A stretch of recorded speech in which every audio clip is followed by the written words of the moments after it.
Corona ने एक साल में भारत समेत पूरी दुनिया में बहुत कुछ बदल कर रख दिया। आज से कुछ एक साल पहले ही भारत में कोरोना का पहला केस रजिस्टर किया गया था और इसे एक साल में भारत ने कोरोना से 1 लाख से ज्यादा लोगों को खो दिया। हालांकि इस बीच देश में 16 जनवरी से वैक्सीनेशन प्रोग्राम शुरू हो चुका है, लेकिन कोरोना का खतरा एक बार फिर से लौट रहा है। भारत पिछले साल सितंबर में कोरोना वायरस महामारी की पहली पीक से गुजर चुका है। फिर लगा कि शायद अब भारत में कोरोना का खतरा टल गया है, लेकिन 2021 में फरवरी और फिर मार्च में अब जिस तरह से केसेस बढ़े हैं, उससे ये सवाल उठने लगा है कि क्या भारत में कोविड की दूसरी लहर आ चुकी है। महाराष्ट्र, पंजाब, गुजरात, दिल्ली, तमिलनाडु, कर्नाटक, आंध्र प्रदेश जैसे राज्यों में जनवरी के बाद से सबसे ज्यादा केस दर्ज हुए हैं। क्या ये बढ़त केवल कुछ इलाकों तक सीमित है या फिर हर जगह मामले बढ़ रहे हैं? इसको लेकर कुछ 4 आंकड़े हम आपके सामने पेश करने जा रहे हैं, जिसको देख के लगता है कि शायद देश में कोरोना महामारी की दूसरी लहर आ चुकी है। पहला कारण, पूरे देश में कोविड इन्फेक्शन बढ़ रहे हैं लेकिन टेस्टिंग घट रही है। महामारी की पहली लहर के बाद केस ट्रैजेक्टरी यानी कि नए कोविड मामलों का 7 दिन का औसत से पता चलता है कि कोरोना फिर से पैर पसार रहा है। फरवरी के पहले हफ्ते तक प्रति सप्ताह 10,000 से कुछ ज्यादा मामले सामने आ रहे थे, जो 10 मार्च तक आते आते 18,000 से ज्यादा हो गए। इससे साफ जाहिर है कि कोविड इन्फेक्शन की दूसरी वेव शुरू हो चुकी है।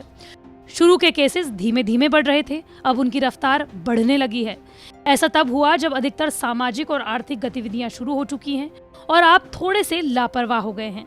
टेंशन की बात यह है कि पश्चिम के अधिकतर देशों में कोविड की दूसरी लहर पहली के मुकाबले ज्यादा खतरनाक साबित हुई है। दूसरे देशों में कोविड की नई वेव्स देखने को मिली, हालांकि उसमें केसेस तो बढ़े मगर मौतों की संख्या सीमित होती रही।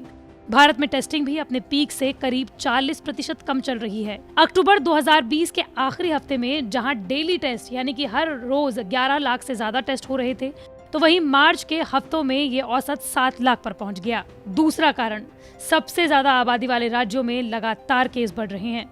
पंजाब में 7 दिनों के आधार पर केसेस में सबसे ज्यादा इजाफा हुआ है। वहां पहली लहर के बाद सबसे कम नए केस का आंकड़ा सामने आने के बाद उसमें 509% की बढ़त देखी गई है। ये बढ़त राष्ट्रीय औसत का करीब 8 गुना है।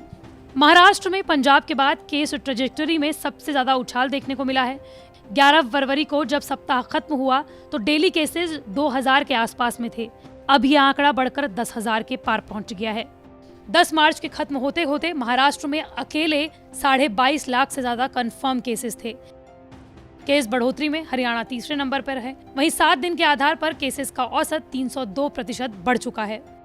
इन 3 राज्यों के बाद मध्य प्रदेश और दिल्ली का नंबर आता है, जिसके बाद असम, गुजरात और राजस्थान है। केरल देश का इकलौता ऐसा राज्य है जो कोरोना की शुरुआती लहर से ही अब तक उभर नहीं पाया है। ओवरऑल देखें तो देश के 20 सबसे ज्यादा आबादी वाले राज्यों में से 17 राज्यों में केसेस लगातार बढ़ रहे हैं। पॉजिटिविटी रेट में भी हो रहा है इजाफा। पिछले हफ्ते जितने सैंपल्स टेस्ट किए गए थे उसमें से औसतन 2.6% पॉजिटिव निकले।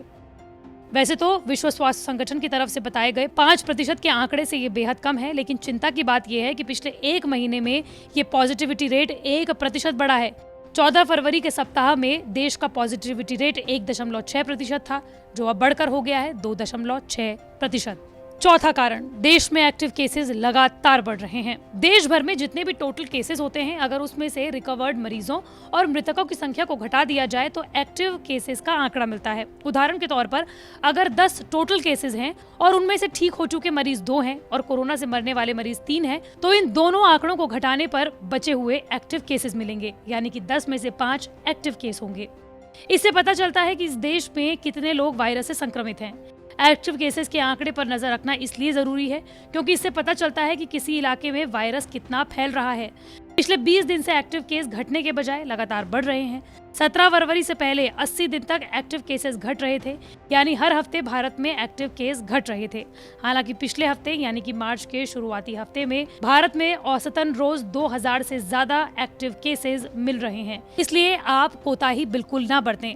WHO यानी कि विश्व स्वास्थ्य संगठन और सरकार की दी हुई गाइडलाइंस का आप सभी को पालन करना है, यानी कि सोशल डिस्टेंसिंग का पालन करना है, अपने हाथ बार बार धुलते रहना है और मास्क जरूर लगाए रखना है।